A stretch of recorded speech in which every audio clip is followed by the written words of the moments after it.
as the clock slowly tick-a-tock, closer to the return of Mike effing White. We got a lot of fish to fry between now and 7 o'clock for sure, including a little baseball. Good afternoon, Evan. How are you today, kid? I am excellent. Happy Veterans Day to all the veterans out there. Thank you very much for all you do. Yes. And it is Mike White week, as everybody knows. Today is Thursday. It's 11/11. We have one is Friday, 2, 3, 72 hours until the return of the prodigal son, the great Mike effing White.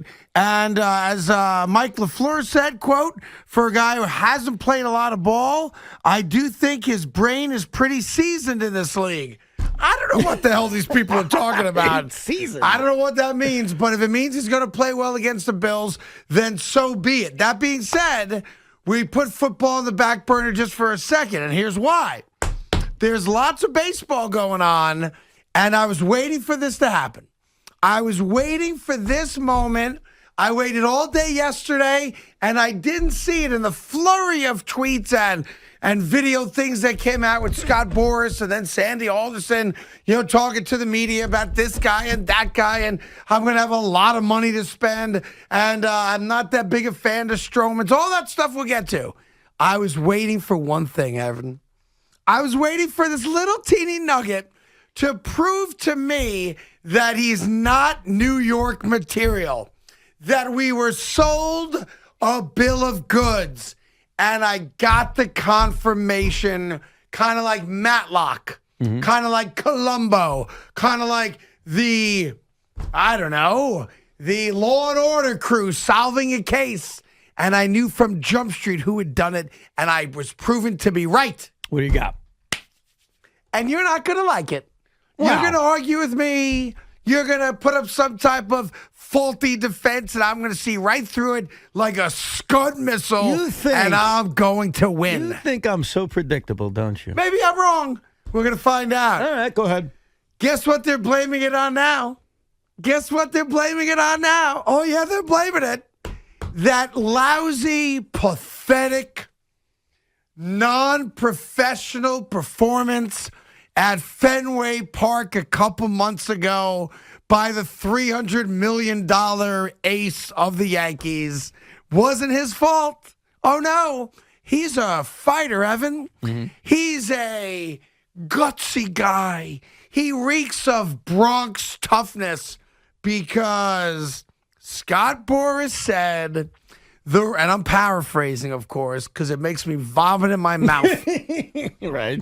That the reason we didn't get to see the real Gerrit Cole is that he was quietly fighting a bad hamstring. Okay, who's buying that one? How about you just come out and say you pulled an armed robbery on the New York Yankees, and we've got a guy who at best might be a third-tier starter who can't handle New York, who can't handle the big spot against the Red Sox, and is a guy that cannot be trusted without sticky stuff on his fingers. He was bothered by a hamstring. Well, he did have a hamstring issue. Yeah, in every start he had a hamstring problem. Okay. No, he did a few weeks before. Remember, he missed the start. Don't you remember? Why can't? Listen, this is the deal. There's too much star worship in this world. There's too much star worship in this town, right? Which was what makes me special. I said it. Mark Messier is boring. Yeah, Boomer was pissed about that this morning. He could be pissed. Was he? I didn't hear it. Yes, I heard He's next to Wally Zerbiak, the most boring human being involved in New York sports. He couldn't understand why Craig hates Mark Messier. Because he's boring, and he couldn't even bring a hockey rink to the Bronx. Wayne Gretzky would have brought us a hockey rink. Yeah. Mark Messier talked a big game, but couldn't close when it came down to closing like he did in '94. Right. I don't take that away from him. Right. He's one of the great hockey players of all time. He brought a championship to New York. He's boring. Okay. I wouldn't put him on this show if they asked. I won't. And I refused when they wanted me to promote his book. No. So you need people like me on that wall because the stars suck up. And I guess Boomer's guilty of it. He admitted it himself. I didn't hear it, but again, please. Who's making the excuse Take his big toe out of your mouth and stop embarrassing yourself. He's not Rex Ryan over here. I mean, is he? Garrett Cole cannot cannot pitch in New York first City. of all, and here's what we're doing today, Evan, just in case you didn't get the memo. Yeah. Today's the day. Today's the day you, as the New York sports fan, gets to let it out. It's a couple weeks of 2 weeks from today's Thanksgiving, and that's a feel-good week the whole week because it's Thanksgiving. Today is the day.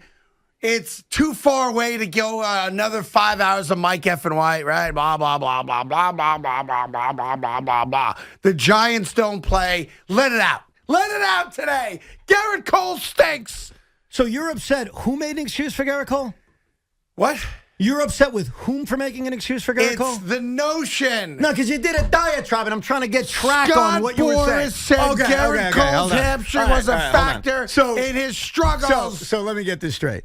So Scott Boras, the agent of Gerrit Cole, the agent of Michael Conforto, right, the agent of Chris Bryant. Let's face it, pound for pound, the best agent in the history of baseball. I wish he was my agent. You're upset that Scott Boras made an excuse for Garrett Cole? Thank you for asking that question. Good question. I'm clarifying. Good question. Yeah. I appreciate that. Maybe I didn't do a good enough job in presenting the facts of the case. That's what I took from that. Now, tell me where I'm wrong here. I'm not upset about Scott Boras. I think Scott Boras is just making an excuse for his lousy client. Bingo. Okay.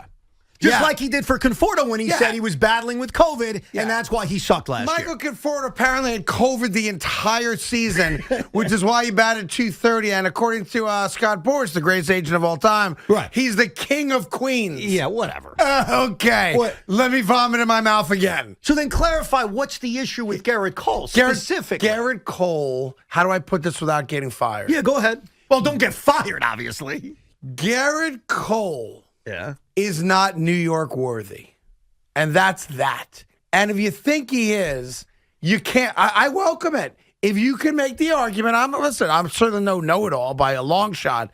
If you can make the argument that what you've seen out of Gerrit Cole, and let's just use this past year to be fair. Oh, so we're not including 2020? I'm not going to use a COVID year, good or bad. I don't think it's fair to anybody. All right, fine. Because the prepreparation was different. Everything was different. To your defense, fans in the stands. No fans. I mean, that's one of the arguments about Julius Randle. Like, he had an MVP, quote-unquote, year. There was nobody in the building until the final weeks of the year. And I'm not going to use it to my benefit either. I'm going to leave it alone on both sides, all right? So you're saying what you saw from Garrett Cole in 2021 leads you to believe that he cannot pitch in New York City? Gerrit Cole belongs in, I don't know, Cleveland. Gerrit Cole belongs in Detroit. Right. Gerrit Cole belongs, you know where Gerrit Cole would be great? They'd love him in Colorado. Yeah. Right? That's where they'd love him. Some small market podunk town that likes baseball, may not really love it, where Larry Walker's suddenly a Hall of Famer. Okay? Right. Gerrit Cole is not New York material. And Scott Boras proves it. Because Gerrit Cole's not negotiating a contract. Right. Gerrit Cole got his money. It's locked in. It's the last contract he'll ever sign. It's $350, whatever $million, guaranteed locked in, whether he wins another game or not. Right. So he doesn't need his agent to be bidding for him. He's on the Yankees for the rest of his life, right? So the fact that we went out of his way yesterday, much like he said about Conforto, which we'll get to for sure. And it's different because Conforto is a free agent, so everything he says, he's using to get that big contract. And I get that. He's trying to get a bidding war for Michael Conforto. That's his job. I take that with a grain of salt. That's the man's job. Right. Create value for a client. That's why he's so good. But the fact that he felt the need to the New York media, and the fact that nobody called him on it, this is why I need to do every job. And people just sat back and allowed Scott Boras to say, Gerrit Cole had a hamstring problem, and that's responsible for his struggles. No, he did not. Craig, do you remember right after the wild card game, I brought something to your attention that pissed you off? The loss in Boston. Yes, the loss in Boston. Yeah, how many innings did he pitch in that game? Not enough. Did he get to the third inning? No. He did not get to the third inning. What happened the next day is I said, hey, Craig, I was watching the post-game show on Yes, and the excuses already started. Yeah, I remember And they were mentioning the hamstring. Because they all kiss his ass. Right, so Scott Boras is not the first person to use that as an excuse. Now, here's the part where I agree with you or I disagree with you. I cannot come to the conclusion that he can't handle New York. I can't come to that conclusion. What I can come to the conclusion for, or two, is that the sticky stuff killed him. I don't disagree with that. Okay, that's the part I agree with you on. And to me, that's the big question around Gerrit Cole moving into the future. Whenever you bring up an injury, right or wrong, whether it affected him or not, we'll never know we're not Gerrit Cole's hamstring. I know. Yeah, you don't know. I know. You don't know. No. I know. Are you and in you know his what? hamstring? That's right. I went into that hamstring. And what'd you say? And I saw nothing wrong with it. Right. It's a lousy excuse for a guy that sucked once he couldn't put sticky stuff on his fingers. Stop right there. That's the part that's deeply concerning, and I think it's fair to question. And I agree with you about that. What is Gerrit Cole without the sticky stuff? Did anyone ask Scott Boras that question? They didn't. Or was it simply, it has nothing to do with that, it was his hamstring? Like most Yankee fans right now in this moment, going into next year, Cole's on the team. You know that. I know it. No, I want to be clear. Cole's on the team for the rest of his career. The biggest concern about Gerrit Cole moving forward that he sucks. Is not that. It's the sticky stuff. It's what is he when he doesn't have that? Yeah, I tell you what he is. You saw it. He's a guy you can't count on, a guy you can't trust, and a guy that sold us a bill of goods. And you know what? I woke up today in a fantastic mood. I'm still in a great mood, and I think New York fans need a show like this to vent a little bit. Okay, fine. Patrick Ewing's overrated. What? Where did that come from? Fine. Let's get it all out in the open. If you want to all say these little secrets we've told to other people, right, all these things that we've professed publicly, let's just use today to put it all out there with some honesty. How do you really feel about, and you can fill in the blank, I don't care who it is, pick the guy.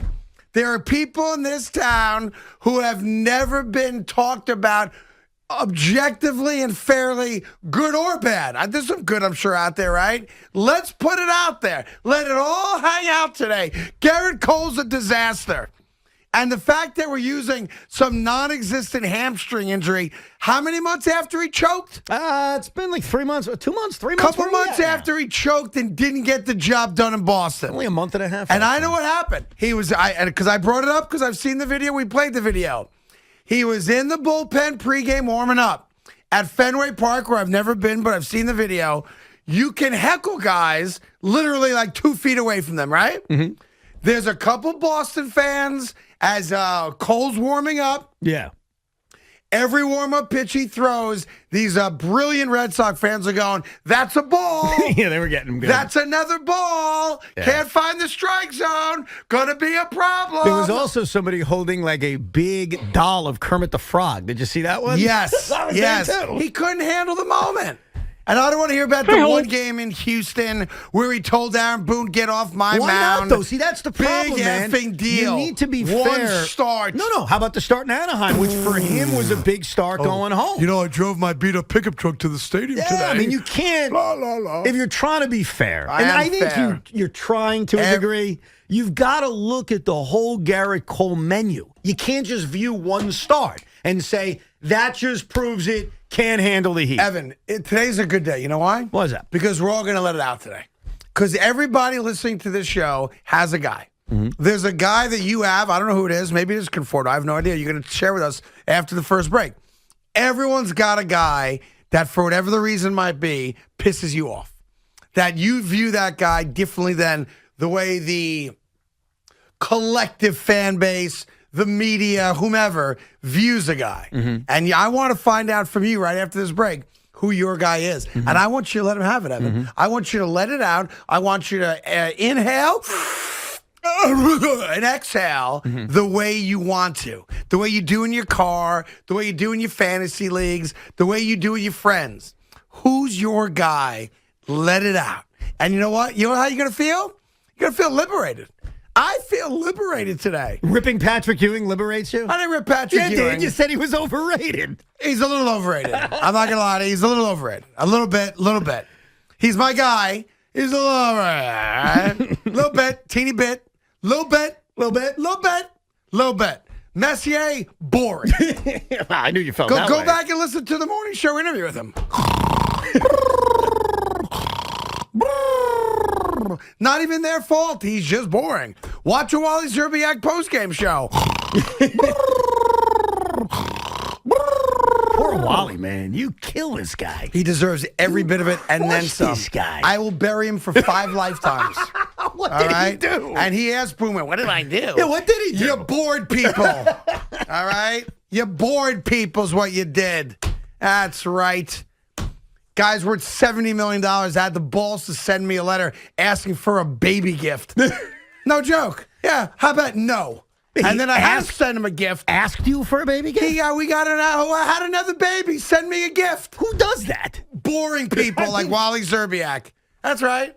That's right. And you sent the gift? Like you felt guilted enough to say, all right, dude, I'll send Wally Jr. a gift? How do you not send a gift when someone goes, I had a baby, send me a gift? Well, if someone asks me to send a gift, yeah, I'm inspired to not send them a gift. You have a wife. Your wife would have sent the gift. Same with me. Yeah. I didn't get the gift. My wife did. What's the baby's name? All right, some bougie name like Madison or something. You know, a white privilege name. You know, Carter. Whatever it might be. Right. Yeah, here's your gift. No thank you, nothing. Yeah, had a baby. Oh, you didn't even get a thank you? I'm sure, I don't know. Maybe we did. You got a request for a gift and then no thank you? That's a problem. Yeah. The worst request I ever had, to be honest, was from a very famous chef. Got divorced, was getting remarried on like a Wednesday, and sent me an email, like an invitation to the wedding. Yeah. And I'm like, I work. I can't go to California on a Wednesday to watch you get married for a second time, right? And he goes, no problem. The registry's at the end of the Evite. And I go, I'm not going to the wedding. He goes, but you'll be sending a gift. And no joke. Yeah, Robert Irvine. Robert Irvine, who married the Asian-American wrestling girl. What's her name? Like really hot to trot wrestler? I got nothing for you. No, he married like a famous wrestler. I have no idea. Asian-American woman just wrestling? Assume I know everything about wrestling? Yes. Ask Louie. I got Maybe it. He married Gail Kim. Oh, Gail Kim. Gail Kim. Who went to TNA for a while, yeah, right? she worked in WWE too. Yeah, so he marries Gail Kim. I've heard of Gail Kim. I'm very good friends with Robert Irvine. I get an Evite to the wedding. It's a Wednesday afternoon, and he goes, we'll expect a gift by next week. And I'm like, you got to be kidding me. Imagine having the like, gift to do you that. don't even cook that well. No, he does. He's yeah. All right, listen, we'll let you vent and just put a guy out there for sure. We do have some news regarding the offseason. I think if you are a Met fan, I think you will like what Sandy Alderson said in one regard when he was asked, hey, how much money do you have to spend? And his answer, Evan? We've got flexibility. Which means? How much flexibility do you have, Sandy? We have a lot of flexibility. That means let's go, I'm going to be baby. honest with you. When I heard that line, yeah, there was excitement. Yeah, of it course. rivaled the excitement I had watching Kevin Durant miss one shot last night. That's it. Like the excitement I heard. And that's why all the talk about a GM, waiting on David Stearns, the way the organization's run, I get it. It's not great, Craig. It's not great. But when I hear Sandy Alderson with that sly smile say, oh, we have a lot of flexibility. Dude, that's dirty talk. I know. I told you you're going to have a good show today and to be in a good mood. 877-337-6666. Just out of curiosity, Big Mac, is there a guy, if not, be honest, just say no, that immediately comes to mind that you want to say, you know what, I'm sick and tired of people thinking this guy's great. Nobody? Oh, you were such an ass kisser. No. You You got gotta understand, the problem is every 1990, early 2000 Yankee was just amazing. That's It's fine. difficult. Well, you like other teams also? Yeah. I don't know, maybe you've always thought that Eli Manning was overrated. I don't know. No. Heaven forbid. You know what the Bite problem your is? tongue. Yeah. I know who he wants to say, and he's afraid to say it. Who does he want to say? He wants to say how overrated Tiki Barber was, and he doesn't want to say it because Absolutely not. Tiki's in the building. Is that the way you could feel? say No. it. He's told me off air. You think Tiki's overrated? I do not, no. Guy retires before the season's over. Let it out, He bro. didn't retire before the season. Remember he announced it? He announced it. And you No. even said to me, you said, quote, Evan, the guy checked out. Come on, just admit it. No. Dave Brown. Dave Brown's way overrated. Nobody thinks of Dave Brown. Dave Brown? Like, I'm going to promise you this, Craig. I'm going to save it for after the break. I won't disappoint you. I'll leave it at that. Thank you, sir.